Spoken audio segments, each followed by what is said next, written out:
दशक 8वा, समास 5वा, स्थूळ पंचमहाभूते स्वरूप आकाशभेद. श्रीराम. केवळ मूर्खते नेणे, म्हणून घडले सांगणे, पंचभूतांची लक्षणे विशद करुनी श्रीराम. पंचभूतांचा कर्दम झाला, आता नवचे वेगळा केला, परंतु काही एक वेगळाला करून दाऊ श्रीराम. पर्वत पाषाण शिळा शिखरे, नाना वर्णे लहान थोरे, खडे गुंडे बहुप्रकारे जाणीजे पृथ्वी श्रीराम. नाना रंगांची मृत्तिका, नाना स्थळोस्थळी जे का, वाळुके वाळू अनेका मिळोन पृथ्वी श्रीराम. पुरे पट्टणे मनोहरे, नाना मंदिरे दामोदरे, नाना देवाळे शिखरे मिळोन पृथ्वी श्रीराम.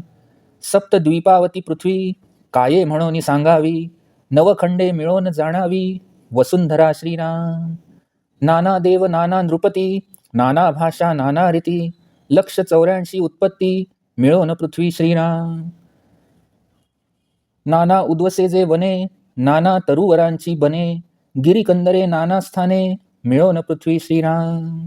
नाना रचना केली देवी, जे जे निर्मिली मानवी, सकळ मिळोन पृथ्वी जाणीजे श्रोती श्रीराम. नाना धातू सुवर्णाधिक, नाना रत्ने जे अनेक, नाना काष्ट वृक्षाधिक मिळोन पृथ्वी श्रीराम. आता असो हे बहुवस, जडांश आणि कठीणांश, सकळ पृथ्वी हा विश्वास मानिला पाहिजे श्रीराम. बोलिले पृथ्वीचे रूप, आता सांगिजेल आप, श्रोती ओळखावे रूप सावध होनी श्रीराम. वापी कूप सरोवर, नाना सरितांचे जे नीर, मेघ आणि सप्तसागर मिळोन आप श्रीराम. क्षार समुद्र दिसत आहे, सकळ जन दृष्टीस पाहे, जेथे लवण होत आहे तोची क्षार सिंधू श्रीराम. एक दुधाचा सागर, त्या नाव क्षीरसागर, देवे दिधला निरंतर उपमन्यासी श्रीराम. एक समुद्र मध्याचा, एक जाणावा घृताचा, एक निखळ दह्याचा समुद्र असे श्रीराम.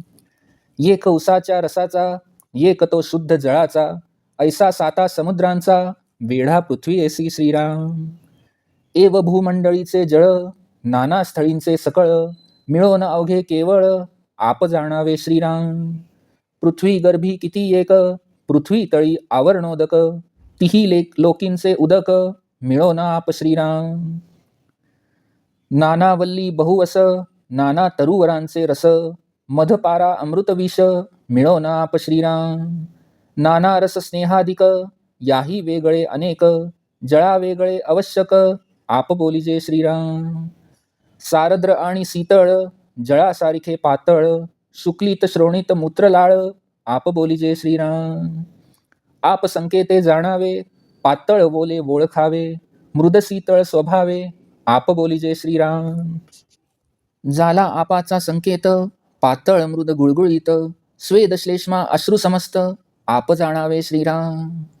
तेज ऐका सावधपणे, चंद्र सूर्य तारांगणे, दिव्य देह सतेजपणे तेज बोलिजे श्रीराम.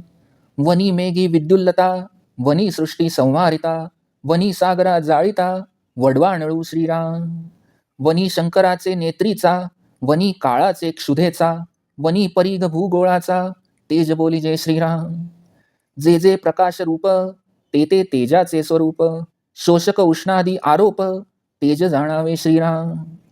वायो जाणावा चंचळ, चैतन्य चेतवी केवळ, बोलणे चालणे सकळ वायोमुळे श्रीराम.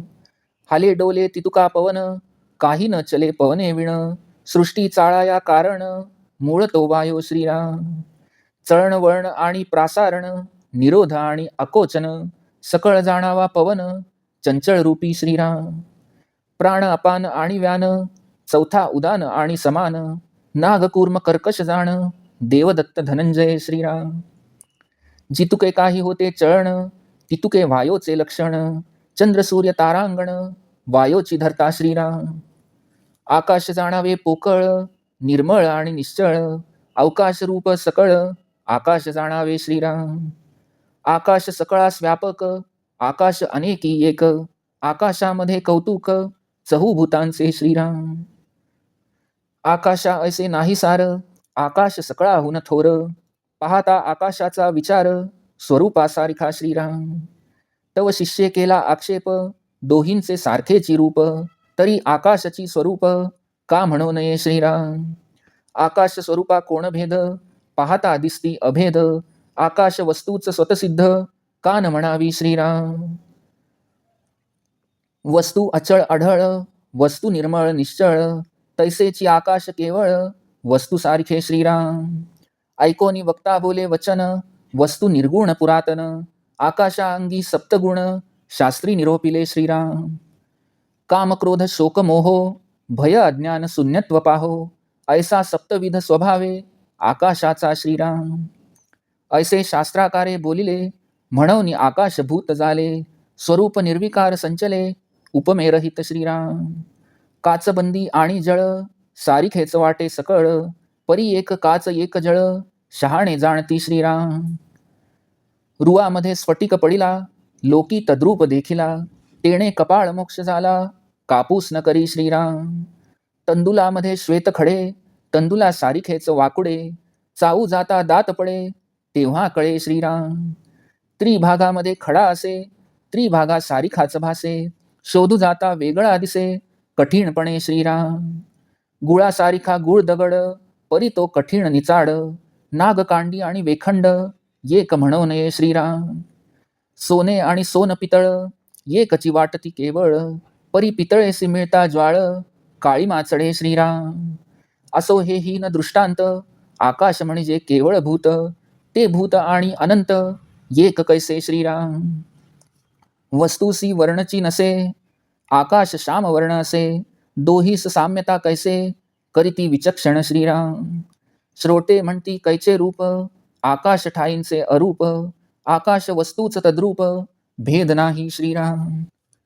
चहुभूतास नाश आहे, आकाश कैसे नासत आहे. आकाशास नस आहे, वर्ण व्यक्ती विकार श्रीराम. आकाश अचळ दिसते, त्याचे काय नासो पाहते. पाहता आमुचेनी मते, आकाश शाश्वत श्रीराम. ऐसे ऐकोन वचन, वक्ता बोले प्रतिवचन. ऐका आता लक्षण, आकाशाचे श्रीराम. आकाश तमापासून झाले, म्हणून काम क्रोधे वेष्टिले. अज्ञान शून्यत्व बोलिले, नाम तयाचे श्रीराम. अज्ञाने काम क्रोधाधिक, मोहो भय आणि शोक. हा अज्ञानाचा विवेक, आकाशा गुणे श्रीराम. नास्तिक नकार वचन, तेची शून्याचे लक्षण. तयास म्हणती हृदय शून्य, अज्ञान प्राणी श्रीराम. आकाश स्तब्धपणे शून्य, शून्य म्हणजे ते अज्ञान. अज्ञान म्हणजे कठीण, रूप तयाचे श्रीराम. कठीण शून्य विकारवंत, तयास कैसे म्हणावे संत. मनास वाटे हे तद्वत, आहाच दृष्टी श्रीराम. अज्ञान कालवले आकाशी, तया कर्दमा ज्ञान नासी. म्हणून या आकाशासी, नाश आहे श्रीराम. तैसे आकाश आणि स्वरूप, पाहता वाटती एकरूप. परी दोही मध्ये विक्षेप, शून्यत्वाचा श्रीराम. आहाच पाहता कल्पनेसी, सारिखेच वाटे निश्चयेसी. परी आकाश स्वरूपासी, भेद आहे श्रीराम. उन्मनी आणि सुषुप्ती अवस्था, सारिखेच वाटे तत्वता.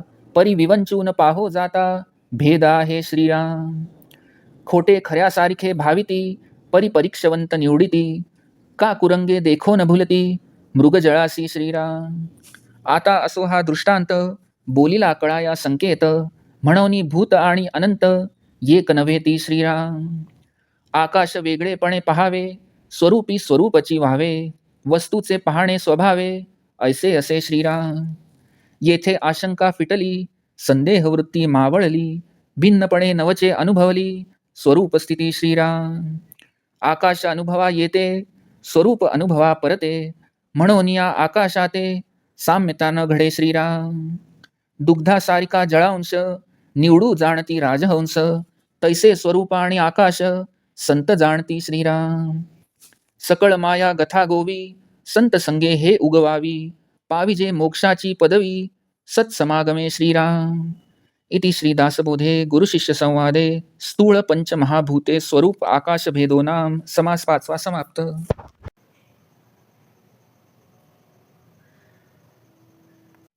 दशक 8वा समास 5वा स्थूळ पंचमहाभूते स्वरूप आकाश भेद. श्रीराम. मूर्ख असतात ते पंचमहाभूतांची लक्षणे जाणत नाहीत, म्हणून स्पष्ट करून सांगणे भाग पडले. पंचमहाभूतांचे मिश्रण झालेले आहे, आता त्यांना वेगळे करता येत नाही. परंतु काही एक वेगळे करून दाखवू. पर्वत, पाषाण, शिळाशिखरे, नाना रंगांचे लहान मोठे खडे, गुंडे इत्यादी ही पृथ्वी जाणावी. नाना रंगांची माती, नाना ठिकाणची वाळवंटे, अनेक प्रकारची वाळू सर्व मिळून पृथ्वीच आहे.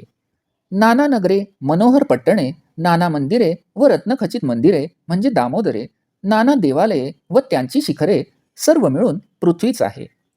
सप्तद्वीपे असलेली 9 खंडे मिळून सर्व वसुंधरा म्हणजे ही पृथ्वीच आहे. नाना देव, नाना राजे, नाना भाषा, नाना रीती, 84 लक्ष योनी सर्व मिळून पृथ्वीच आहे.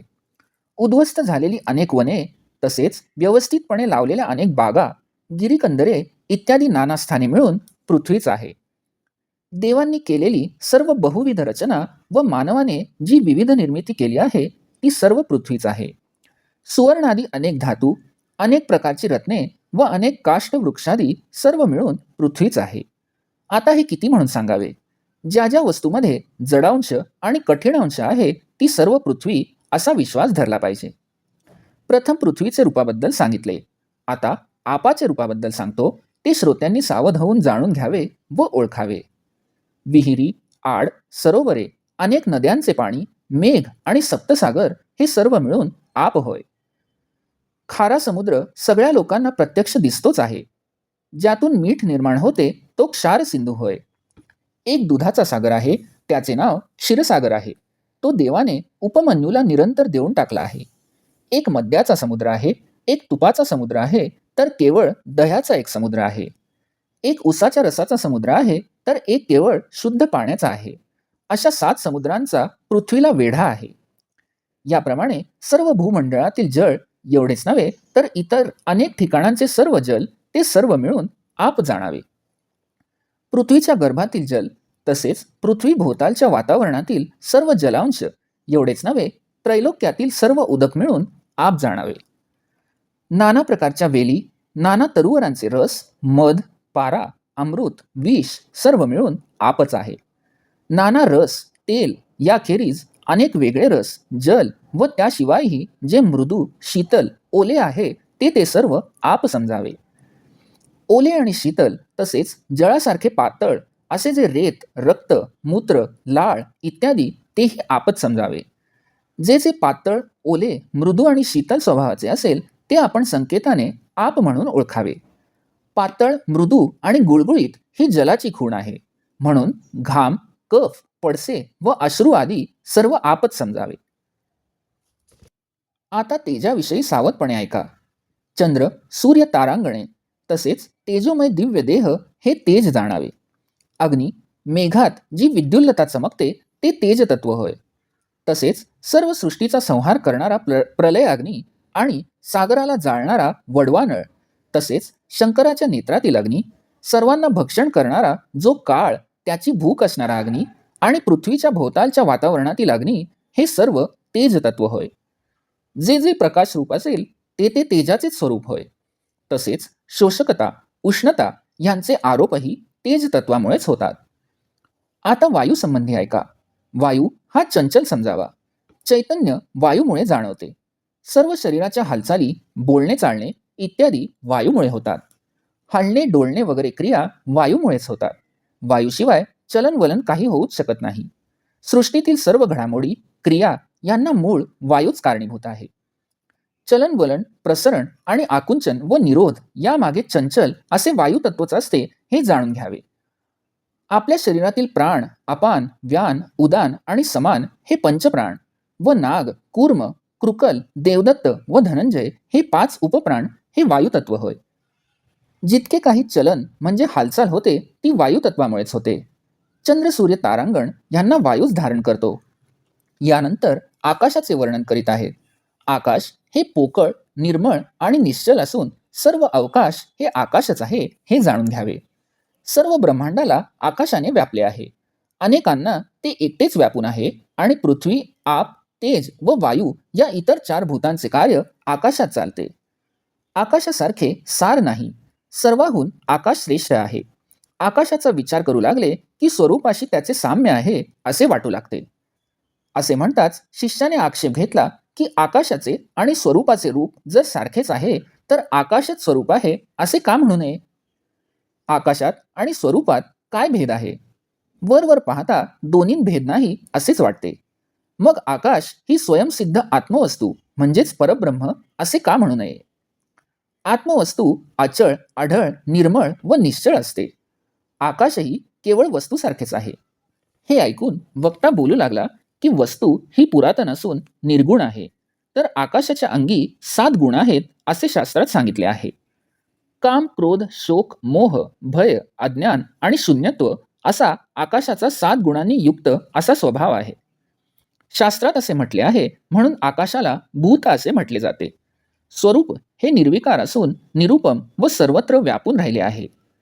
काचेची जमीन आणि पाणी ही दोन्ही डोळ्यांना सारखीच दिसतात, पण शहाणे लोक काच कुठली आणि जल कुठले हे अचूक ओळखतात. कापसामध्ये स्फटिक पडला तर लोकांना तो त्याच्यासारखा दिसतो, पण स्फटिक कठीण असल्याने कपाळमोक्ष करू शकतो, कापूस करत नाही. तांदळात पांढरे खडे असतात, ते तांदळाच्या आकारासारखेच वाकडे असतात, म्हणून प्रथमदर्शनी ओळखू येत नाहीत, पण चावायला गेले तर दात पडतो तेव्हा ते खडे आहेत हे कळते. चुना, वाळू आणि ताग यांच्या मिश्रणात खडा पडला तर तो त्या मिश्रणासारखाच भासतो, पण शोध घेतल्यावर तो त्याच्या कठीणपणामुळे त्या मिश्रणाहून वेगळा आहे हे कळून येते. गुळ दगड हा गुळासारखा दिसतो, पण तो पूर्णपणे कठीण असतो. नाग, कांडी आणि वेखंड सारखी दिसतात, पण म्हणून त्यांना एक म्हणू नये. सोने आणि सोन पितळ अगदी एकसारखीच दिसतात, पण पितळ जर अग्नी टाकले तर काळे पडते. आता हे हीन दृष्टांत देणे पुरे झाले. आकाश हे एक भूत आहे. ते भूत आणि अनंत असा परमात्मा एक कसे असू शकतील? आत्मवस्तूला रंगच नाही. आकाश श्यामवर्णी निळ्या रंगाचे आहे. मग विचारवंत त्या दोन्हीत साम्य आहे असे कसे म्हणतील? श्रोते म्हणू लागले की आकाशाला कसले आले आहे रूप? ते ठाईच अरूपच आहे, म्हणून वस्तू आणि आकाश यात भेद नाही. इतर 4 भूते नाश पावतात, पण आकाश कुठे नाश पावते? शिवाय त्याच्या ठिकाणी रंग व दृश्यत्व हे विकारही नाहीत. आकाश अचळ आहे, शिवाय ते नाश पावते असे आपण म्हणता, पण त्याचे काय नाश पावते हे आम्हाला कळत नाही. आमच्या मते तर आकाश शाश्वत आहे. हे वचन ऐकून वक्ता म्हणाला की आता ह्याचे उत्तर ऐका. मी तुम्हाला आकाशाचे लक्षण सांगतो. आकाश हे तमोगुणापासून झाले. कारणाचे गुण कार्यात येतात म्हणून ते काम, क्रोध आदींनी वेढलेले आहे.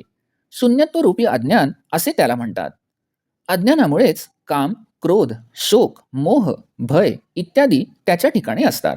शून्यत्व म्हणजे अज्ञान ते आकाशाच्या ठिकाणी आहे, म्हणून आकाशाच्या ठिकाणी हे सर्व असते. नास्तिकता व नकार वचन म्हणजेच काही नाही हेच शून्यत्व. हे शून्याचे लक्षण आहे, म्हणूनच ज्याच्या ठिकाणी दयामाया नसते त्या प्राण्याला हृदय शून्य म्हटले जाते. तसेच ज्याच्या हृदयात शून्य म्हणजेच अज्ञान आहे तो अज्ञानी माणूस असाही अर्थ होतो. आकाशाची स्तब्धता हीच त्याची शून्यता. शून्य म्हणजे अज्ञान आणि अज्ञान म्हणजे काठिण्य हे आकाशाचे रूप आहे. कठीण, शून्य आणि विकारवंत आकाशाला सत्स्वरूप कसे म्हणावे? वरवर पाहिले असता ते स्वस्वरूपासारखे मनास वाटते. आकाशात अज्ञान मिसळलेले असते, त्या मिश्रणाला ज्ञान नष्ट करते, म्हणून आकाशाला नाश आहे. म्हणून आकाश आणि स्वरूप वरवर पाहता एकरूप वाटतात, पण दोहोंमधील शून्यत्वात फरक आहे. वरवर पाहता कल्पनेला दोन्ही सारखेच वाटतात, पण विचार केला असता कळते की आकाशात आणि स्वरूपात निश्चितच भेद आहे. ज्याप्रमाणे उन्मनी अवस्था आणि सुषुप्ती अवस्था वरवर पाहिले असता सारख्या वाटतात, पण विश्लेषण करून सखोल विचार केला असता कळून येते की त्या दोन्ही अवस्थांमध्ये भेद आहे. सुषुप्तीमध्ये अज्ञान बीजरूपाने शिल्लक असते. उन्मनीत अज्ञान संपूर्ण नष्ट होऊन स्वस्वरूपाशी पूर्ण तादात्म्य झालेले असते. हा फार मोठा फरक आहे. सामान्य लोक खोट्याला खऱ्याप्रमाणे मानतात, पण पारखी असतात त्यांना खऱ्या खोट्याची पारख असल्याने ते खरे निवडून घेतात. मृगजळाला पाहून हरणे जशी भुलतात तशी अज्ञानी लोकांची स्थिती असते. आता हे सर्व राहू दे, संकेत कळावा म्हणून हा दृष्टांत दिला आहे. म्हणून आकाश हे भूत आणि अनंत अशी परब्रह्म वस्तू एक नव्हे. आकाश हे वेगळेपणाने पाहता येते. वस्तूला पाहणे म्हणजे स्वरूपी स्वरूपच होणे अशा प्रकारचे असते. तेथे वस्तू आणि ती पाहणारा असे द्वैत उरतच नाही. येथे आता शंका नाहीशी झाली व त्यामुळे संदेह वृत्ती नष्ट झाली. स्वरूपस्थिती ही कधीही भिन्नपणे अनुभवता येत नाही. आकाशाचा अनुभव भिन्नपणे घेता येतो, पण स्वरूप हे अनुभवणाऱ्याच्या पलीकडले आहे. म्हणून स्वरूप आणि आकाश यात साम्य असू शकत नाही. मिसळलेले दूध आणि पाणी हे दोन्ही एकरूप वाटले तरी राजहंस वेगळे करू शकतात. त्याप्रमाणे आकाश आणि स्वरूप यातील भेद संतच जाणतात. ही सर्व मायेची गुंतागुंत आहे. संत समागम केला असता हे सर्व कोडे उलगडते. म्हणून संत समागम करून मोक्षपदाची प्राप्ती करून घ्यावी. इति श्री दासबोधे गुरुशिष्य संवादे स्थूळ पंच महाभूते स्वरूप आकाश भेदो नाम समास 5वा समाप्त.